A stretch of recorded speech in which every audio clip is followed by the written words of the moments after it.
Good morning to all of you. I'm Dr. Akhilesh Mishra, Professor Agronomy from Legume section. I'm going to take a class of BSc third semester.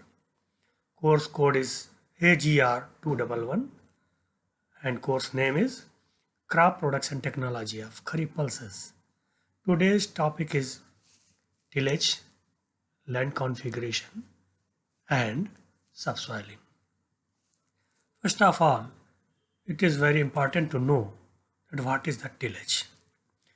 Tillage is the breaking of land surface of the soil to a definite certain depth, and other operations that are followed for bringing the soil in a good physical condition for plant growth. Tillage is the oldest act associated with the development of agriculture. Tillage क्या है? Tillage जो जमीन की, भूमि की, खेत की जो hard surface है, ऊपरी जो कड़ी परत है, उसको ब्रेक करने की, तोड़ने की विधि को टिलेज कहते हैं। एक निश्चित गहराई पर यह निश्चित गहराई तक इसको तोड़ा जाता है। क्योंकि फसल की जो जड़ें हैं वो जमीन में तभी कुशलता से अपना विकास कर सकेंगी जब उनको उपयुक्त और भुरभुरी जमीन उपलब्ध होगी। इसलिए टिलेज ऑपरेशन अत्यंत आवश्यक है। इसके बाद अन्य क्रियाएं भी जमीन में जो की जाती हैं, इसलिए कि जो हमारी जमीन पौधों के वृद्धि के लिए आवश्यक जो उसको भौतिक सुविधाएं दे सके, जैसे कि टिलेज के बाद जब आप जमीन तोड़ने की पहली प्रक्रिया में एक जुताई जब गहरी करते हैं मिट्टी पलट हल से, उसके बाद 2 से 3 जुताइयाँ हैरो या कल्टीवेटर से करते हैं तो जमीन हमारी भुरभुरी हो जाती है। उसके बाद पाटा लगाकर खेत समतल करते हैं। ये सब टिलेज ऑपरेशन।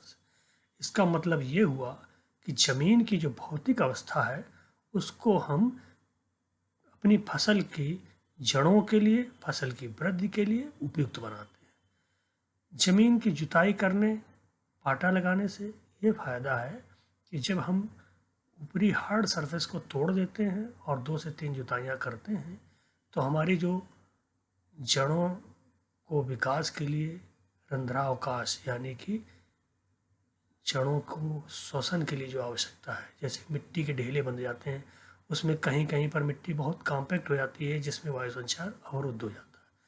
तो ये कर्षण क्रियाएं करने से जो हमारी ज़मीन है उसमें उसके कण आपस में बहुत ज़्यादा चिपके हैं वो टूट जाते हैं, और जो बहुत ज़्यादा कहीं गैप है ढेलों की वजह से वो एक समान हो जाते हैं। पाटा लगाने से भूमि समतल हो जाती है, जिससे कि पानी का जल भराव जो हमारा होता है सिंचाई में या वर्षा के कारण खरीफ के मौसम में, तो वो एक समान रूप से होता है और हमारी फसल उससे जो है उसका लाभ उठाती है। तो टिलेज ऑपरेशन के बारे में ये जान लीजिए। और जो ये टिलेज क्रिया है, कर्षण क्रिया है, ये एक बहुत ही पुरानी खेती की विधि है जिसका कि कृषि के विकास में बहुत योगदान है। अब टिलेज जो की जाती है उसमें एक विशेष टर्म का उपयोग होता है, टिल्थ। टिल्थ क्या है? Tilth refers to physical condition of soil in relation to plant growth. Tilth जो है वह भूमि की वह भौतिक अवस्था है जिसका कि सीधा का सीधा संबंध पौधों की बढ़वार से है। यानी कि वो हिस्सा मिट्टी का जो आपकी ज़मीन है उसकी गहराई तो 20 फीट 25 फीट भी होगी, हो सकता है उसके बाद राख हो, ये भी हो सकता है कि 200 फीट नीचे राख हो। सब प्रकार की भूमियाँ हमारे देश में जगह जगह स्थान के हिसाब पर मौजूद हैं। हमारे जो उत्तर भारत का क्षेत्र है, मुख्य रूप से उत्तर प्रदेश या हमारे उत्तर प्रदेश का क्षेत्र है, वहाँ पर मिट्टी बहुत गहराई तक पाई जाती है। लेकिन टिल्थ का हमारा आशय सिर्फ उतनी गहराई से है जिस भूमि की गहराई में हमारे पौधे की जड़ें जहाँ तक जाती हैं और जहाँ तक उनका विकास होता है। तो टिल्थ वो हिस्सा है जहाँ हमारी फसल को उगने के लिए भूमि का उचित और स्वस्थ माध्यम मिलता है। जब ये टिलेज के बारे में आपने जान लिया तो सबसे बड़ा जानने की ज़रूरत है कि टिलेज जो है हमारा, इसका उद्देश्य क्या है, ऑब्जेक्टिव क्या है इस टिलेज क्रिया का, कर्षण क्रिया का। तो आप नोट भी करते चलें। First objective of tillage is enhance the metabolic process of living plants and microorganisms। जब आप टिलेज की क्रिया करते हैं तो हमारे पौधों में और हमारे जो सूक्ष्म जीवाणु जमीन में पाए जाते हैं उनके अंदर जो क्षमता है मेटाबॉलिक प्रोसेस की, जो चय पचयी उपापचयी क्रियाएं होती हैं, जिनके कारण हमारे पौधों की भी अच्छी वृद्धि होती है और हमारे जो लिविंग बैक्टीरिया है और लिविंग माइक्रो ऑर्गेनिज्म है उनकी गतिविधि बढ़ती है। उनकी मेटाबॉलिक प्रोसेस बढ़ने से जो है हमारे पौधों को उत्पादन और वृद्धि में सहायता मिलती है। तो यह क्रिया जो हमारी उपापचयी क्रियाएं जीवित पौधों में और सूक्ष्म जीवाणुओं में बढ़ाती है, उसको करने का काम टिलेज करता है। Second objective is to make the soil loose and porous. जैसा कि मैंने आपको बताया, सॉइल हमारी भुरभुरी हो जाती है। लूज का मतलब भुरभुरी, आपस में मिट्टी के कण अगर बंधे होंगे तो हमारी जड़ों को जमीन के अंदर जाने में, पेनिट्रेट करने में दिक्कत होगी और उनका विकास बाधित होगा। तो हमारी ज़मीन जो है वह भुरभुरी हो जाती है, लूज हो जाती है, फ्राइबल हो जाती है। और पोरस का मतलब उनके अंदर जब समान मात्रा में हमारे कण बट जाएंगे आपस में, उचित नमी होगी, भुरभुरापन होगा, तो उनके अंदर रंध्रावकाश ज़्यादा होगा। रंध्रावकाश में सभी जीव, हम सभी जानते हैं कि सभी जीवों को श्वसन की आवश्यकता होती है। तो इसी प्रकार हमारी जड़ों को भी, हमारी जड़ें भी सांस लेती हैं। तो यदि हमारी ज़मीन पोरस होगी, उसमें रंध्रावकाश होगा, तो उनका विकास अच्छी तरह से होगा और हमारे पौधों को पोषण और खड़े रहने के लिए अच्छी सी मजबूती प्रदान होगी। यह भी टिलेज से ही संभव है। Third is objective is to have exchange of air between soil and atmosphere. जब वायु संचार अच्छा होगा, ज़मीन हमारी पोरस होगी, ज़मीन हमारी फ्राइबल होगी, तो निश्चित तौर पर जो हवा का आवागमन है वायुमंडल से भूमि में, वो सुचारू रूप से होगा। इससे हमारे पौधे स्वस्थ और हमारी फसल अच्छी होगी। Next one is to increase the soil temperature. अब आप कहेंगे कि टिलेज से सॉइल टेम्परेचर कैसे बढ़ता है।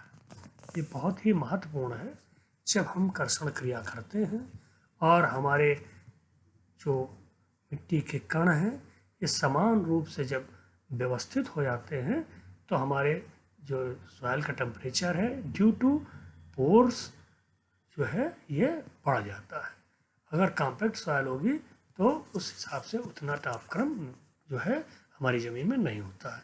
तो ये एक तरह से जैसे कुचालक परत भी तैयार हो जाती है, जिससे कि हमारा भूमि का तापक्रम बढ़ जाता है यह टिलेज प्रक्रिया करने से। Next is to control the weed. जब हम टिलेज ऑपरेशंस करते हैं, जुताई करते हैं और पाटा लगाते हैं, तो निश्चित तौर पर जो हमारे खरपतवार हैं, जिनके अंश यानी कि खरपतवारों का बीज से जो है बढ़वार होती है, कुछ का जड़ों के टुकड़ों से बढ़वार होती है, कुछ जैसे दूब घास टाइप के खरपतवार हैं उनके तने से जो है जड़ें निकल के उनका प्रसार प्रचार होता है। तो ये जो हमारे खरपतवार के अंश हैं ये हमारी भूमि में निरंतर बढ़ते रहते हैं। तो जब हम इसमें टिलेज ऑपरेशंस करते हैं तो उससे खरपतवारों का भी नियंत्रण होता है। Next one is to remove the stable and making a clean and fine seed bed. जब आप जुताई बुआई करते हैं आप देखते होंगे कि जुताई के बाद भौतिक रूप से आप खुद ही महसूस करेंगे कि जब अच्छी जुताइयाँ हो जाती हैं और पाटा लग जाता है तो खेत देखते बनता है, यानी कि उसके अंदर जो पिछली फसल के खरपतवार के अंश हों या पिछली फसल के कटाई के बाद रह गए अवशेष हों, वो जो है ज़मीन में टुकड़ों में बट जाते हैं और जुताई के बाद वो बिल्कुल हमारी कुछ ज़मीन के अंदर दब जाते हैं और टुकड़ों में बढ़ जाते हैं, जिससे कि वो कार्बनिक पदार्थ के रूप में ज़मीन की उर्वरता को भी बढ़ाते हैं और जो है हमारा खेत साफ सुथरा और एक सा तैयार हो जाता है। तो हमारा खेत बुआई के लिए उपयुक्त तभी हो पाता है जब हम टिलच जो क्रियाएं हैं अच्छे से करते हैं। Next point is to destroy the insect and pest. हमेशा कहा जाता है कि गर्मी की जुताई, ये टिलेज ऑपरेशन बहुत सारे फसल बोने के पूर्व तो करते ही है। जो समर प्लॉविंग है बहुत इम्पॉर्टेंट है। इससे जितने भी इंसेक्ट पेस्ट के अंडे भूमि के अंदर दबे होते हैं वो ऊपर आ जाते हैं बहुत सारे और मर जाते हैं। हमारे कीड़े मकोड़े जो बहुत सारे दबे होते हैं वो जुताई करने से उनको भी नष्ट किया जा सकता है, बहुत हद तक उनको नियंत्रित किया जाता है। Next one is to break the hard pan. अभी हमने हार्ड सरफेस की बात की थी टिलेज के लिए, लेकिन हार्ड पैन क्या है? जब हम निरंतर एक गहराई में जुताई करते रहते हैं, जैसे कि आप कल्टीवेटर चलाएं, अगर वो 6 इंच की गहराई में हमेशा चलेगा या 9 इंच की गहराई में लगातार चलाया जाएगा कई फसलों में कई वर्षों में, तो आप देखेंगे कि एक उस स्तर पर 9 इंच की स्तर पर या देसी हल से 6 इंच के स्तर पर या मिट्टी पलट हल से लगभग 1 फुट की ज़मीन की गहराई पर लगातार जुताई करने से एक परत तैयार हो जाती है कड़ी, जिससे कि वायु संचार भी नीचे का अवरुद्ध होता है और हमारा जो जल है जिसको कि नीचे कैपिलरी फोर्स द्वारा जाना चाहिए उसका अवशोषण होना चाहिए, या ज़रूरत पड़ने पर जब वर्षा नहीं होती है, सिंचाई की कमी होती है, पानी की कमी होती है, तो ज़मीन के निचले हिस्सों से कैपिलरी फोर्स द्वारा ऊपर हमारी फसलों की आवश्यकता अनुसार पानी आ भी जाता है। लेकिन यदि हार्ड पैन बन गई तो ऊपर का पानी चाहे सिंचाई का हो चाहे वर्षा का हो नीचे नहीं जा पाता है, उसके जो है ज़मीन के अंदर नहीं जाता है। और जब ज़रूरत होती है ऊपर अगर सूखा पड़ गया, ऊपरी परत हमारी सूखी है, टिल्थ सूखी है जिस पर खेती करनी है, तो नीचे का पानी ऊपर नहीं आ पाता है। तो ये हार्ड पैन जो बन जाती है उसको भी हम टिलेज ऑपरेशंस द्वारा तोड़ते हैं और ये हार्ड पैन हमको नहीं बनने देना है। ये भी टिलेज ऑपरेशन का एक बहुत महत्वपूर्ण ऑब्जेक्टिव है। Next one is to incorporate the manure and fertiliser. Tillage operation का यह भी एक अभिन्न हिस्सा है कि ज़मीन में भूमि में उर्वरक एवं खादों का मिलाना। जैसे कि आप गोबर की खाद डालते हैं FYM, या वर्मी कंपोस्ट डालें या शहरी कंपोस्ट डालें या हरी खाद डालें। इसके अलावा आप यदि रासायनिक उर्वरक का भी प्रयोग करते हैं, यह भी टिलेज ऑपरेशन का ही महत्वपूर्ण कार्य है, क्योंकि खेत में फैला तो आप ऊपरी परत में देंगे, चाहे गोबर की खाद हो चाहे शहरी कंपोस्ट हो चाहे रासायनिक उर्वरक हो, लेकिन उनको ज़मीन में मिलाने के लिए भूमि की टिल्थ में दबाने के लिए हमको टिलेज ऑपरेशन जैसे कि हल से, कल्टीवेटर से, रोटावेटर से, जब आप ट्रैक्टर से उसमें रोटावेटर या कोई हल घुमाएंगे, कोई टिलेज ऑपरेशन करेंगे, कोई कर्षण गतिविधि करेंगे, तो जो हमारी मैन्योर और फर्टिलाइज़र है उनका ज़मीन के अंदर इनकॉर्पोरेशन हो जाता है। Next point is to invert the soil to improve its fertility and moisture status. इसमें क्या होता है कि हम मिट्टी को उलट पलट देते हैं। जब हम जुताई करते हैं तो नीचे की मिट्टी ऊपर, ऊपर की मिट्टी नीचे, ये उलट पुलट होने से क्या होता है, हमारी जो मृदा की है उर्वरता बढ़ती है। क्योंकि अगर जड़ों की गहराई जैसे गेहूं की खेती की गई तो उसमें 3-4 इंच 5 इंच 6 इंच की जड़ें जाती हैं, लेकिन अगर वहीं दलहनी फसलों की खेती की गई तो लगभग 1 फुट तक गहराई तक जड़ें चले जाती हैं। तो अगर गेहूं खेती की है तो यानी कि ऊपरी की परत में उन्होंने सब न्यूट्रिएंट अवशोषित कर लिए, नीचे की परत में निश्चित तौर पर ज़्यादा होंगे। अगर हमने दलहनी फसलों की खेती की है तो नीचे के जो है तत्व अवशोषित हो गए, ऊपरी परत पर निश्चित तौर पर थोड़ा हो सकता है कि तत्वों की मात्रा अधिक हो। इसलिए ये जो टिलेज प्रक्रिया है, जुताई की प्रक्रिया है, इसमें जब मिट्टी की उलट पलट हो जाती है सॉइल टिल्थ की, जिस गहराई में हमको फसलें लेनी है, हमारी फसलों की जड़ें जा रही हैं, तो उससे जो है हमारी फसल के उत्पादन की क्षमता घट सकती है। इसलिए स्टिलेज में मिट्टी की उलट पुलट होने से, नीचे के ऊपर, ऊपर के नीचे हो जाने से मृदा की उर्वरता बढ़ती है। और ठीक इसी प्रकार से मृदा में जो नमी है, अगर नीचे स्तर पे ज़्यादा है, ऊपर सूखी है, या ऊपर थोड़ा जल भराव है, नीचे सूखी हुई है, तो ये कर्षण क्रिया करने से, टिलेज ऑपरेशंस को करने से हमारी मिट्टी में जो सॉइल टेल्थ है उसमें उर्वरता और जो हमारी मृदा की नमी है उसका जो स्तर है, स्टेटस है, वो एक समान करने में मदद मिलती है।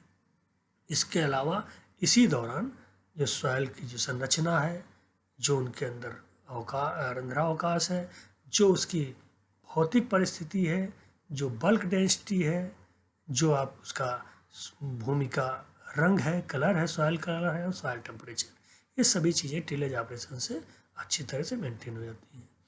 नेक्स्ट, जब हमने टिलेज के बारे में जान लिया और इस टिलेज की क्या ऑब्जेक्टिव्स हैं, इसके उद्देश्यों के बारे में जान लिया, तो अब ये भी जानना बहुत ज़रूरी है कि टिलेज कितने प्रकार का होता है, types of tillage operations.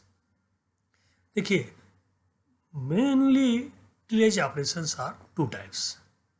First is primary tillage. Primary tillage means before sowing, which practices are done by farmers before incorporation of seed into the field is called as primary tillage, such as plowing, harrowing, land leveling, planking, etc. यानी कि primary tillage क्या है? Primary tillage वो क्रियाएं हैं जो बीज की बुआई से पहले की जाती हैं, जैसे कि खेत की जुताई, हैरो चलाना, बराबर करना खेत को, और पाटा लगाना। जब हम बीज बो देंगे उसके बाद की जो क्रियाएं हैं वो कहलाती हैं सेकेंडरी टिलेज.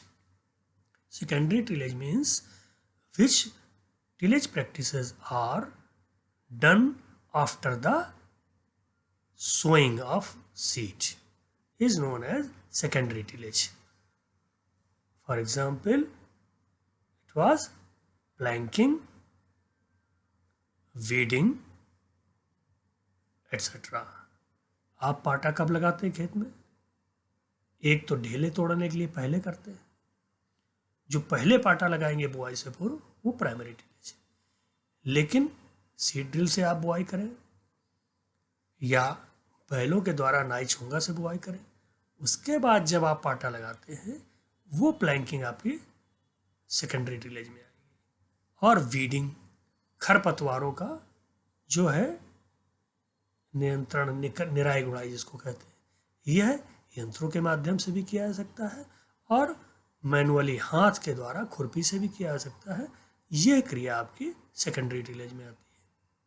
तो अब जैसे कि आपने देखा कि what is tillage, objectives of tillage, then you know types of tillage. Therefore it is also necessary that what is the benefit of tillage. जब हम इतना काम कर रहे हैं तो हमें ये भी जानना चाहिए कि टिलेज के लाभ क्या है, तभी तो किसान भाई करेंगे. हमको आगे चल करके आप सभी जब छात्र सीख जाएंगे, भविष्य में नौकरी में आएंगे या अपने घर जाएंगे, अपने आसपास के पड़ोस के किसानों को अपने घर में अगर इसके बारे में बात करेंगे तो उनको टिलेज के लाभ भी बताने होंगे. तो definitely it is necessary to know that what are the benefit of tillage. First benefit is improving the soil physical property. Means भौतिक अवस्था सॉइल की अच्छा करना. भौतिक अवस्था क्या है कि उसका जो स्ट्रक्चर है, उसकी जो बनावट है, कहीं ढेले वाली थी, कहीं मिट्टी बहुत कॉम्पैक्ट थी, कहीं ऊंची नीची भी थी हमारे खेत में.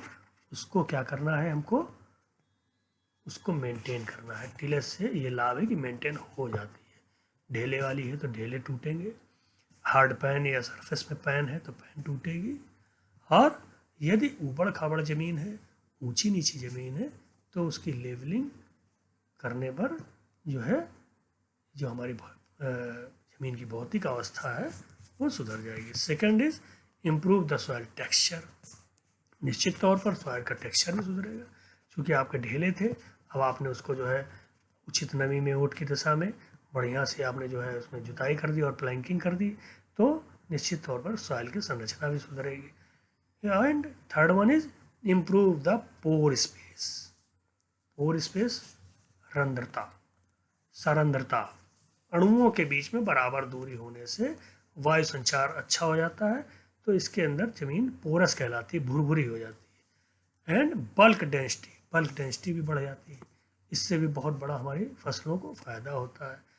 और इसके बाद क्या होता है, कलर फेडेड। कलर आप देखेंगे कि जब ज़मीन जुतती है तो उसके बाद हल्के रंग की हो जाती है।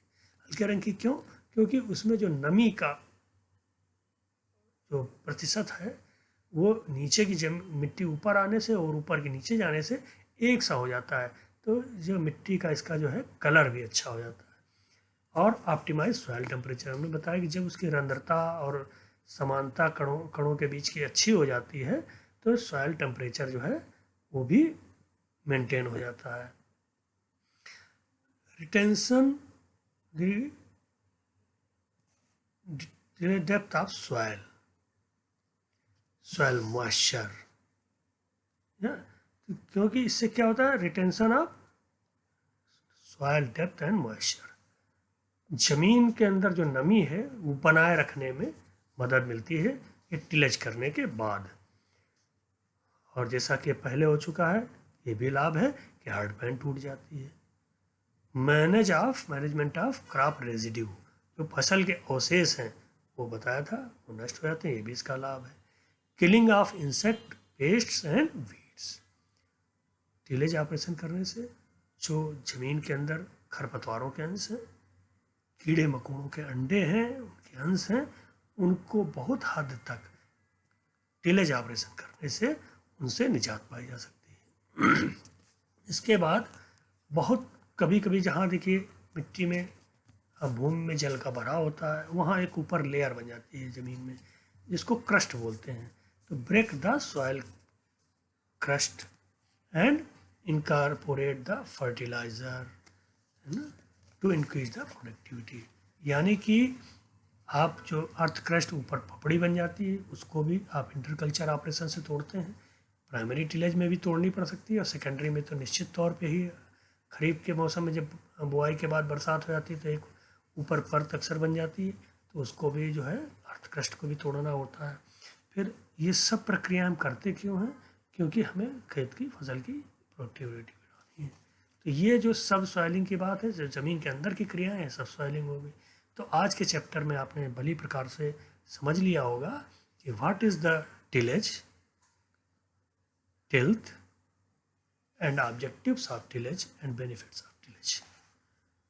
This chapter is almost complete and most of the information about your course is to be completed. Please take care and thanks to all of you.